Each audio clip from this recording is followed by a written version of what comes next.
All right, welcome into the Blurred Wire. It is your host, King Will, here to talk. We are going to.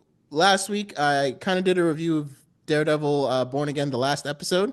Now I want to do a full review of the entire series and kind of talk about it together as a whole. And in order to do that, I brought two very special guests. So we'll start with Jeff. Why don't you go ahead and introduce yourself to everybody? Tell them what you do, why you're here, and why you want to talk about Daredevil Born Again. Most definitely. I appreciate it. Yeah, I'm Jeff S, aka True Knowledge, as I go by on the MCU's Bleeding Edge, which is the YouTube channel and podcast that I created and that I come from. I'm typically usually the solo and main ambassador. When it comes to representing the Bleeding Edge, guest wise. But I brought a buddy with me. This week. It's good. Nice to have more than one member of the MCU's Bleeding Edge team, out, on another podcast. But it's good to be here. We're glad to have you. Yeah. And Andreas, you can go ahead and introduce yourself as well. What do you do and why are you excited to be here? Yes.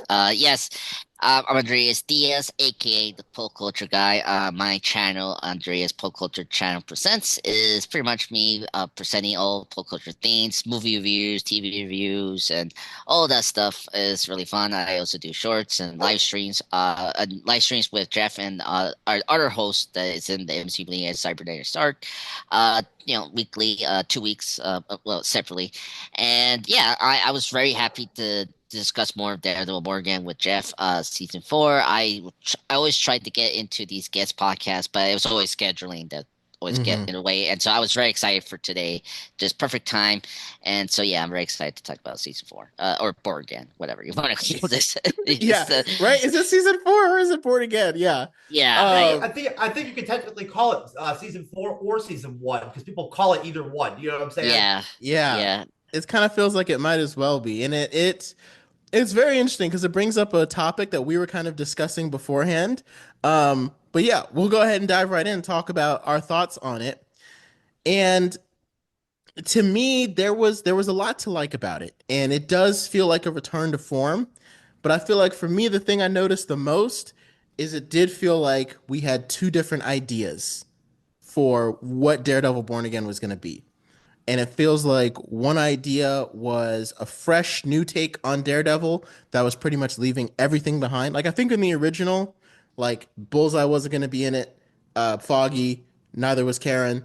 Most of the people that we ended up seeing in it weren't really in it, and I feel like you could kind of tell because their storylines felt a little tacked on to what was already there. And then you have a couple of episodes like the Scottish one, I guess that came out like around St. Patrick's Day, that kind of felt like it kind of felt like it was in place, but I feel like you could also tell like I think they wanted this to be the first episode of Daredevil Born Again originally or something like that. It just kind of felt like it was going in almost two different directions.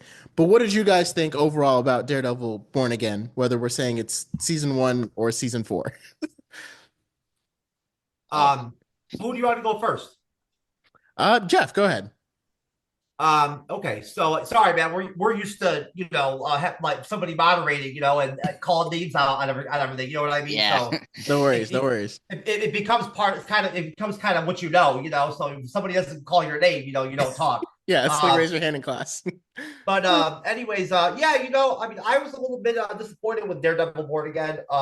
The more that time passes, since I watched it and covered it on the Bleeding Edge, and discussed all the episodes and broke them down in depth.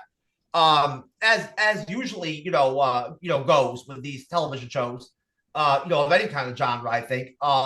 Over time, later on, you end up having a different, sort of a more and more, different outlook, kind of really quickly, on the show, especially if you're talking about the problems with a TV show, or a film, Right. even, or the mistakes or the issues, those are the things that kind of typically those things will stand out to you more, once you've had a little time to like kind of linger with something like Daredevil Born Again. So now that I've had a little bit of time to kind of sit on it, it's easier for me now that I'm not in the heat of watching it, covering it and all that, and still trying to carry, kind of root for it, you know what I'm saying? Want it to be good. Right. It's easier for me now to kind of look back at it and say, I don't really know where they decided where they thought they were going with us Hmm. with Born Again. I don't get the story. It's discombobulated across the span of the 9 episodes. There's not a real strong sense of connectivity, a consistency story wise. You know what I'm saying? That you get in the Netflix Daredevil, which you're going to hear from me and Andres multiple times. Oh yes, me Uh, too. Me too. so there just isn't that same connective tissue, or Hmm. energy that in Netflix Daredevil that carries over throughout a season, episode to episode. You know what I'm saying? And that sense of similarity with the story, to where like you're in the story, right? And it feels the same. It feels normal, like it's going. You know what I'm saying? And it makes sense.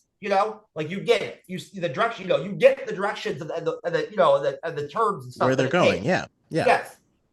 With Born Again, there was not that same sense of consistency. There was some episodes that kind of were standalone almost, Yeah. and didn't mesh well with the overall product of the season, or like connect at all really, or fit in. There were times where they went off the main story completely in episodes and just focused in on specific characters. You know what I'm saying? Or like or sets of characters. You know what I mean? And that's it. You know what I mean? There was too much Matt Murdock and not enough Daredevil in Born Again, I think. When you make the comparison to Netflix Daredevil and Daredevil Born Again, there was more Daredevil in costume in the Netflix Daredevil in the episodes. And Hmm. across the span of 9 episodes of a Daredevil season on Netflix, you saw more Daredevil in action in costume than you saw in Born Again. There was an obvious decision made, to feature a lot of just Matt Murdock in the season after Foggy died. You know what I'm saying? And kind of, him becoming Daredevil kind of being like a sort of a last ditch thing almost. You know what I'm saying? Right. Like a Right. like a go to, kind of last, resort kind of thing that he didn't want to like do at first there in the season, which made sense, but he's still Daredevil, you know? Yeah. And let's be honest, some of the best action scenes in Daredevil Netflix, some of the best hand-to-hand combat and all that comes out of him in costume, whether it's the mask or the outfit, out there fighting crime as Daredevil in some form or fashion, or fighting some form of evil or bad people or ninjas or whatever, right? I mean, I don't want to pick apart Born Again, up and down, but Right. the girlfriend character was useless. Did not even need to be in the Yeah. show. Yeah. She I she just. she she she detracted from the show.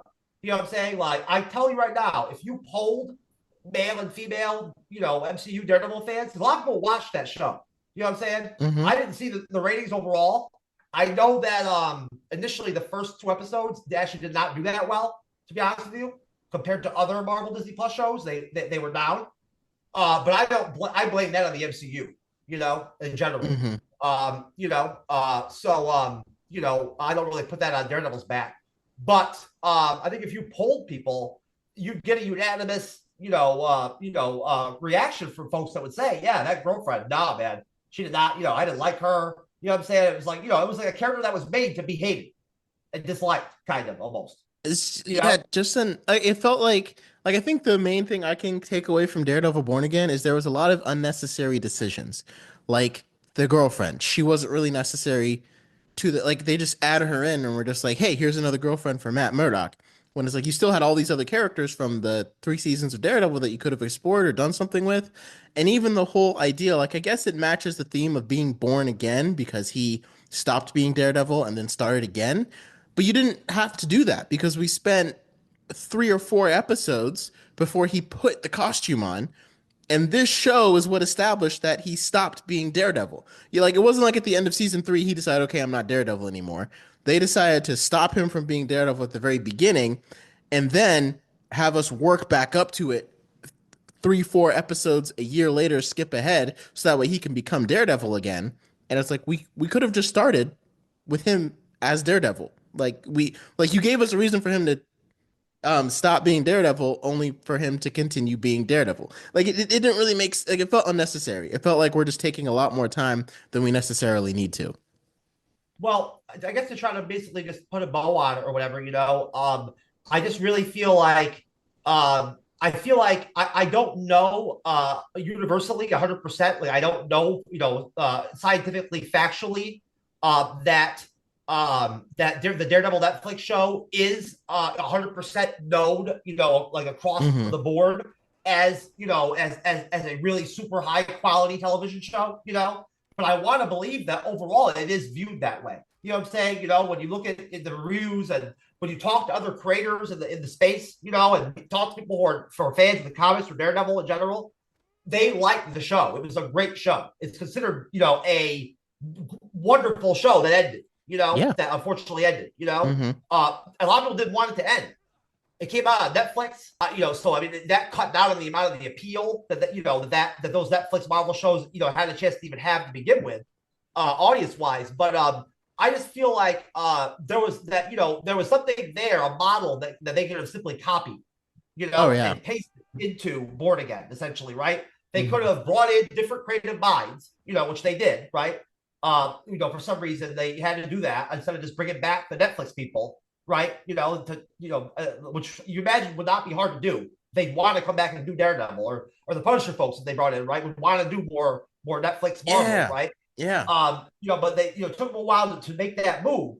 But I mean, even with new creators, you'd think that you could see it in the first two episodes. You could see them making that effort to try to inject that Netflix Daredevil energy and that Netflix Daredevil grit. You know what I'm saying? And several of small elements of the way that they handled his senses, they copied over. You know what I'm saying? Almost completely, right? So like they obviously made an effort to head in that direction, but they just went too far away that sort of baseline that was already there in terms of like, hey, do it something similar to this. You know what I'm saying? And basically it's fail it's foolproof. They went too far away and went too far in the Disney Plus Yeah. MCU direction. You know what I mean? Yeah. And that And that affected the atmosphere and the energy, right? mhm. And the sort of the vibe, of the actual show, you know.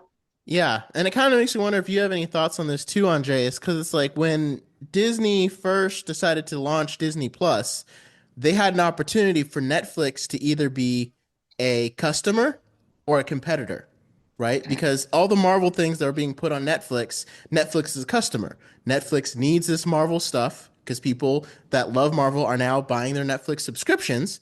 And Marvel is still getting money because you're licensing Marvel characters. So Disney's getting paid from Netflix. And then they decided, okay, no, we want a slice of the pie. We want a slice of that streaming revenue. So we're going to create our own. And to date, Disney hasn't even come close to matching the profit streams that Netflix has generated. And you look at these Marvel shows, and like most people will still say the Netflix shows, Jessica Jones, Daredevil, Luke Cage, have all been way better than Disney Plus. And it makes you wonder, like, what if Disney had just had Netflix make all their Marvel stuff and just got paid by Netflix and just let them take care of it? And Yeah. maybe we wouldn't be in this mess that we're in right now. Well, Well, hold on. I Will, mean, are we both going to get cracks at these questions? You know what I'm saying? I You Because mean, both will get cracks at it. Yeah, yeah, yeah, yeah. yeah, yeah, I mean,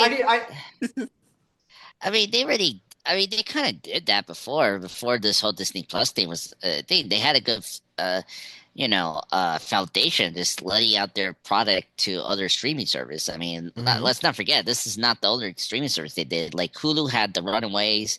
I mean, Right. other networks like ABC had Agents of Shield. The problem was all those shows were not with the Marvel Studios umbrella. All that was the other regime, the Marvel Entertainment. That was Marvel Television, Marvel yeah, Marvel Television. Television, right? Hmm. Not Marvel Studios. So but yeah, I mean, in general, just my thoughts of the season. I thought the season was okay. It's definitely better than all the weaker, Disney Plus shows like Secret Invasion and, Hmm. Yeah. She-Hulk. I think it's all Yeah. much better because I think you care more about the characters here. Um, I think initially this show was supposed to be a full-on reboot of Daredevil. I think, it's kind of like the same situation with Loki. When Thor: The Dark World happened, they didn't know how popular Loki was, and I think here they heard like the Netflix Daredevil is the most popular thing that they have in their like Marvel brand, and they were shocked about it, and like so that's why we saw the revamp. During the strikes, obviously we have to know that the strikes helped them to get revamp all this this thing of bringing back Karen.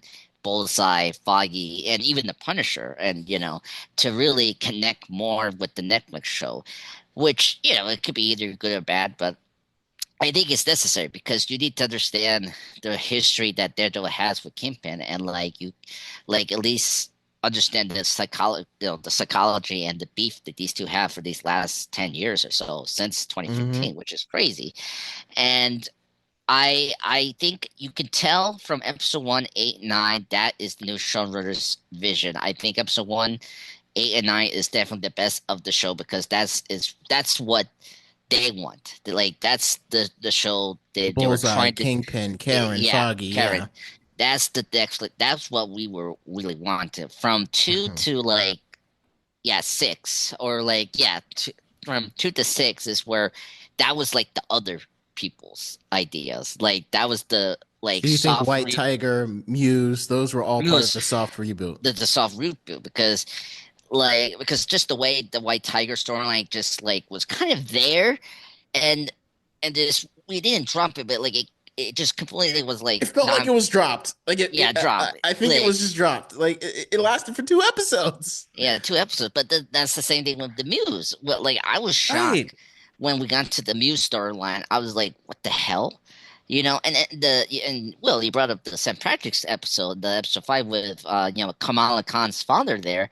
That felt Right. like The that bank the the bank bank thing. heist episode, yeah. Yeah, the Right. bank Bank heist thing. heist. Yeah. Yeah, I like it, but I feel like that felt like such a Disney Plus thing. You could easily It say, did. It felt like an episode of Miss Marvel.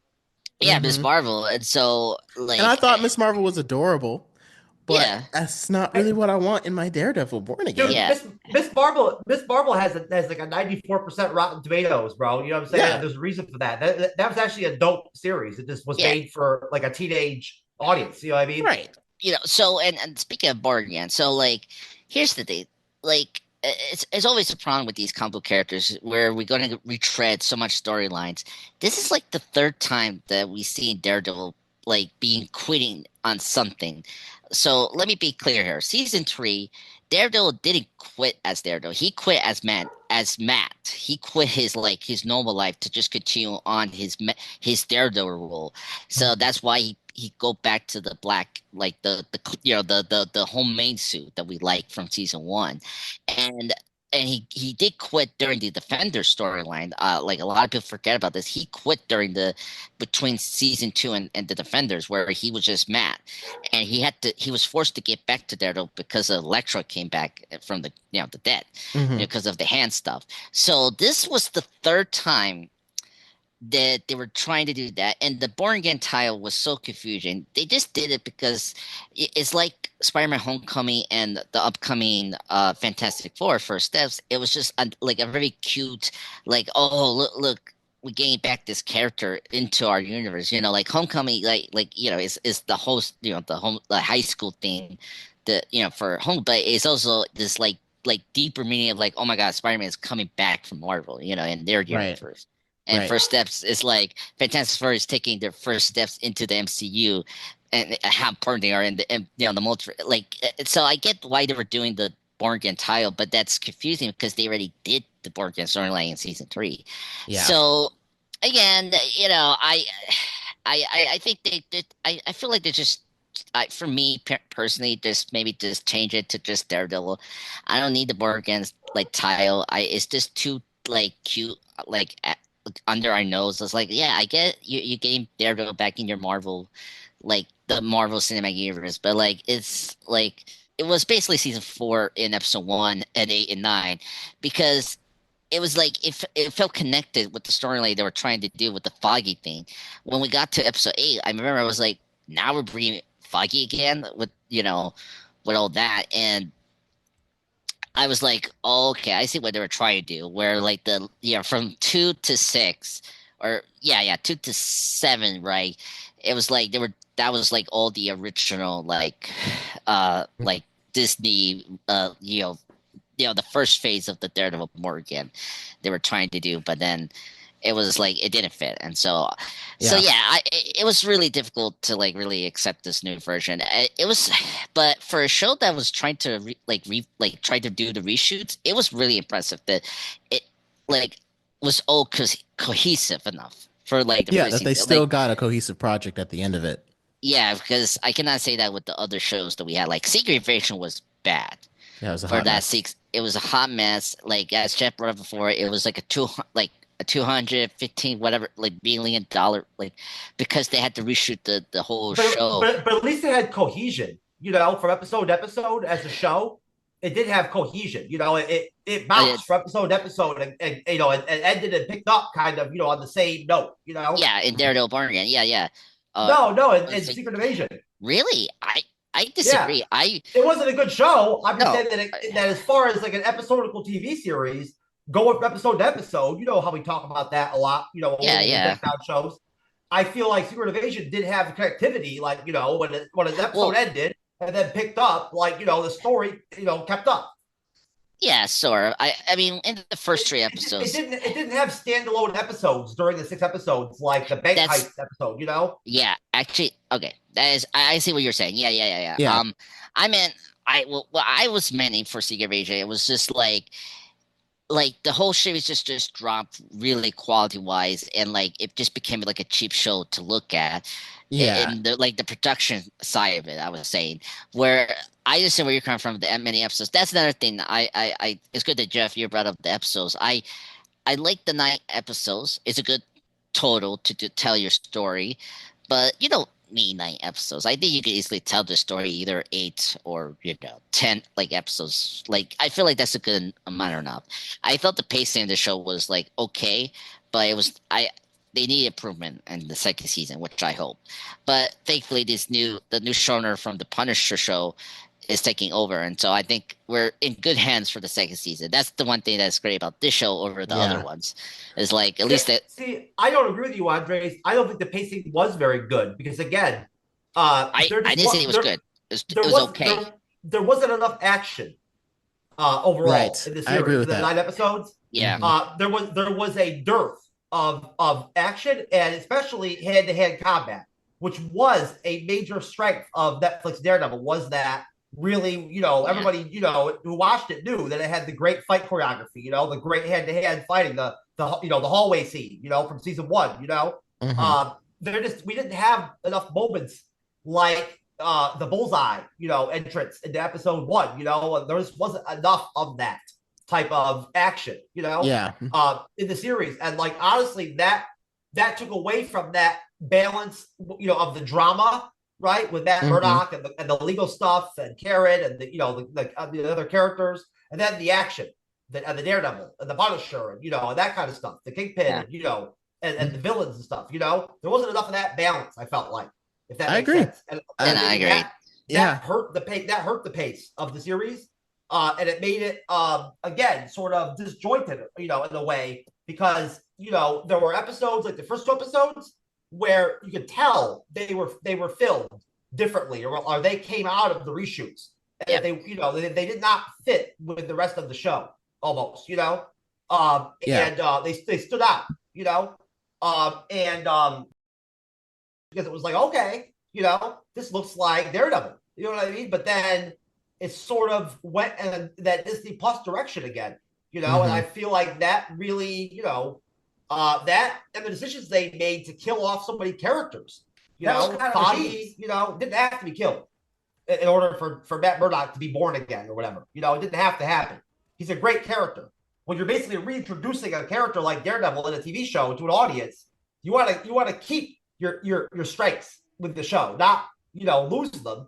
Killing off the Muse in 2 episodes, killing off White Tiger on that 2 episode arc, like Andre said. What good did that do the series? You know what I'm saying? Like, And good like characters, and just kill them off like that.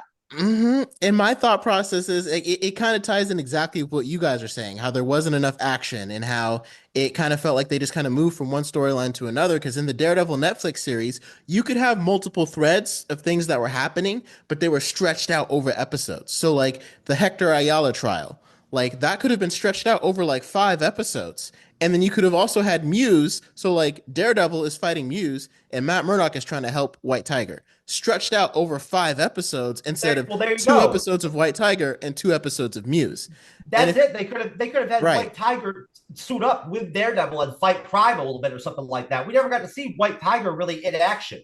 right, Yeah, right. And yeah, when No, you're, and I don't like when they just kill characters for shock value. Like, if you want to kill Foggy, I understand if it's part of the story, but it's like you did that to get a shock value to try to draw us in and give Daredevil a reason.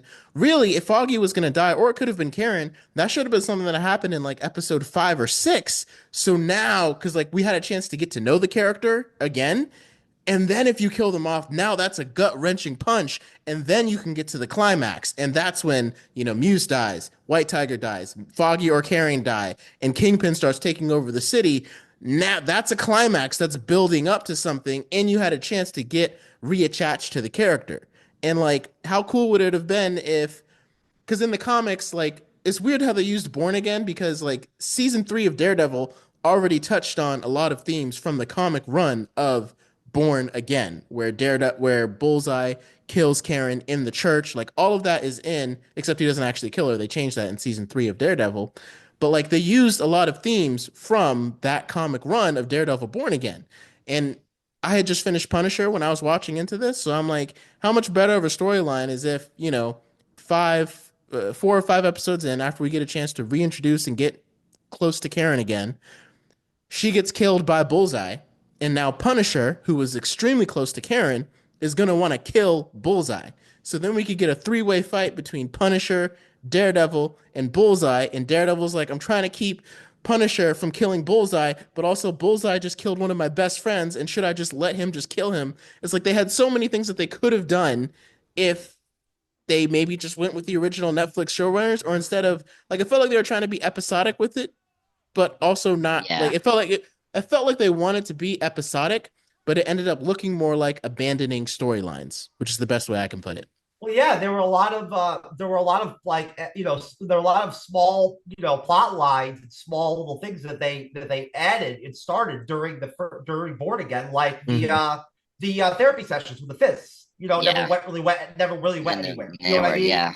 Right. White Tiger's death by the Punisher cops. They never really serviced or paid that off really at all. They just had that crap at the end there with Punisher and them. The Punisher cops, right? They had that moment, but they never really serviced that. You know what I'm saying? Or made that a big thing. Or did anything with the Punisher cops. They just had them be responsible for White Tiger's death. You know what I mean? I feel like those are missed opportunities where it was just bad decision making when it comes to like how they structured the show and laid it out. With the story, they made some bad moves. I think some bad decisions. Where they could have gone in a different direction, like like you said. Mm-hmm. Well, and Yeah. you don't want to have to look back at a TV show and think that much about things like that. You don't want to be have to be talking about saying those things because those are good things to say. To be brought up about a TV show. And honestly, I feel like it had to be been a tough line, to know, where to go with Daredevil after so much time had passed since the show ended on Netflix. I know there was a line they had to straddle in terms of the fact that again there are people out there going into Daredevil that hadn't watched the Netflix Daredevil. Mm-hmm. They are people there Yeah. are people out there that have TV Plus that were seeing it for the first time. They know that, so that was a line that they had to take into consideration. I think, but at the same time, I think that they could have done more addition and more adding on to Born Again. They could have brought Jessica Jones in, instead of waiting for season 2, they could have brought her in on season 1. Just adding anything as bonuses, I think would have helped the show. Having Mm-hmm. Karen around more. Yeah. Karen's, Right. Karen's a major strength of Daredevil, Netflix. So I mean, they sort of wasted her in a way, and not having her around all through the season. When she's on the screen and in season one in Born Again, she helps the show. It's better. Right. And like I Yeah, said, I had just finished Punisher, and I didn't realize how close she ended up getting to Frank Castle's character. And so yeah, Yeah. again, Oh all the yeah. more yeah, so yeah, yeah. reason because a lot That of actress people, that yeah, actress got a lot of work in over there with Netflix on the Marvel stuff. She got a lot of yeah, play. yeah, and that's all the more reason why. Again, if you have new people coming in who maybe don't know Daredevil, and again, I can understand like in comics, sometimes characters have to be killed, sometimes they have to die. It moves things forward, and in the comics, Karen Page does die, and you could have swapped it to Foggy either way. But again, especially because you have new people coming in, you need to make those people love Foggy and Karen as much as Matt does, right? And so you Yeah. Plus, need them in for but multiple that episodes. and that hits your point home right there. In the comics, Karen Page was established as a character. You know what I'm saying? Then she died, right? Hmm. Yeah, You know, so I mean that just to hammer down your point. yeah. Um, I mean, one thing I, yeah, I mean, despite the mixed stuff we had here, I think the one thing that they understood that what really worked for the Netflix show that I gotta say that season two didn't had was the Kingpin and Daredevil's relationship, because that was really the strength that this season had. I Hmm. say like, yeah, like a lot of the storylines just didn't work, but the Kingpin and Daredevil storyline, like paralleling them of The like duality. the Right, duality, right. of them coming back as their old selves was really the best thing about Borgan season one. I was like every time like Kingpin despite the therapy session didn't go anywhere as Jeff said before, which I agreed, but like it was very interesting to see how Vanessa and Kingpin's relationship was gonna get better or get worse. And after was like I think episode seven or like eight, I think, right? Like it was like, she's still the side of Kingpin, and like she is even more worse than Fisk. Like the fact that we find out that she was the one that sent out Bullseye to kill Foggy because of the whole plan about the Red Hook thing to like exploit her art and all the money laundry for free and not get interrupted by police checkups and all that.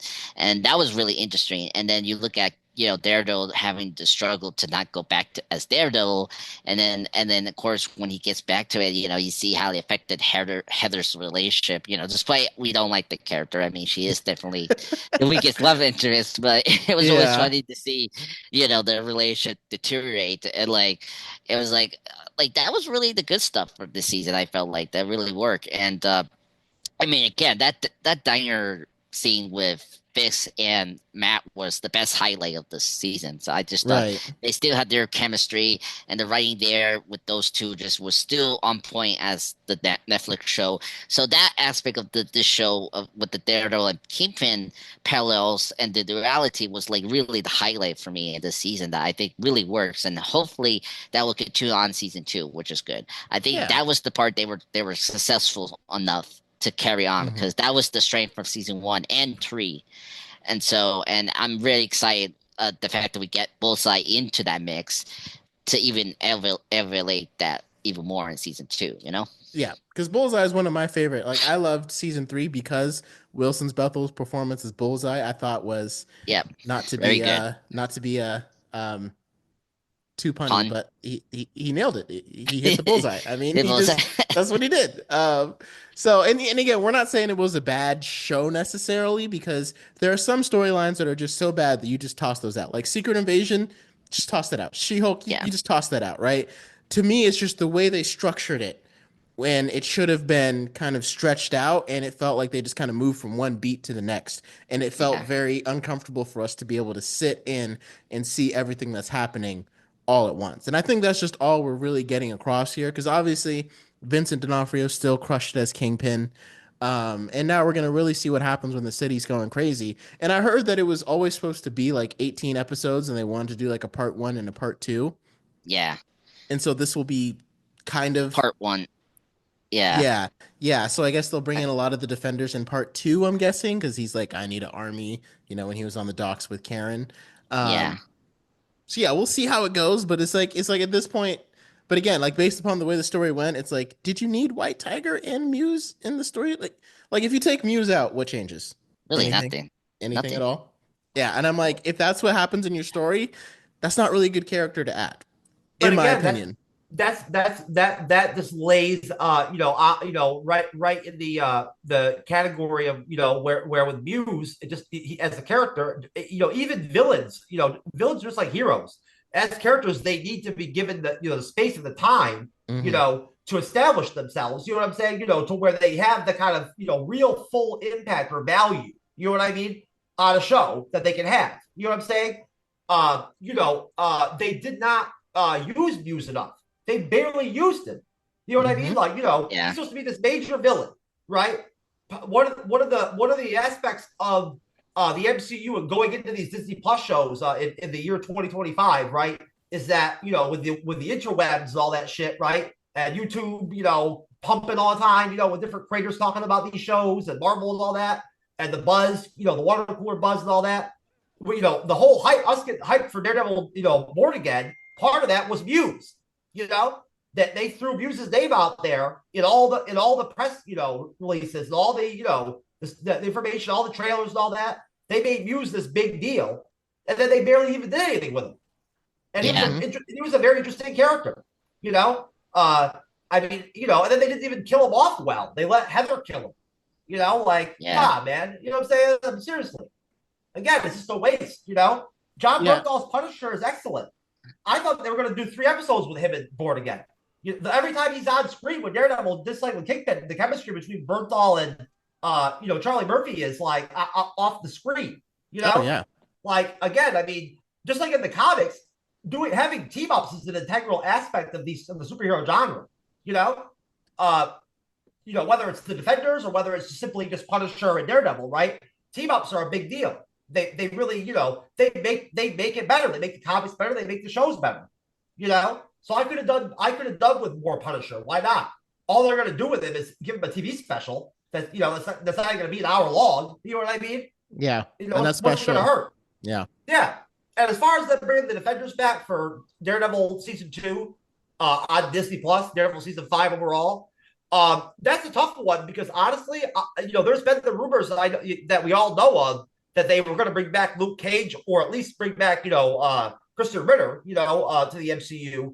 I just honestly, that's a tough stretch, as to whether or not they really will bring back anybody else besides Christian Ritter, Jessica Jones.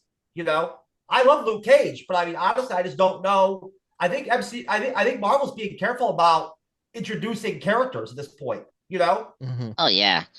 I mean, because that's been a big issue with Phase 4 or 5. It's like all the post credits, they were just introducing new characters, like Fox, whatever from Internals, Clea from Doctor Strange 2, and yada yada yada, all these Hercules from Love and Thunder. So yeah, I understand that, but like I at the same time, it's like when you say armies, like you have to be careful with that. It's like you don't want to give us expectation that like half of New York's street level heroes going to join. It's like you Right. got Because you know Spider-Man's not going to be there, but also why yeah, wouldn't he be there? But like yeah, we know he's exactly, not, but why wouldn't he?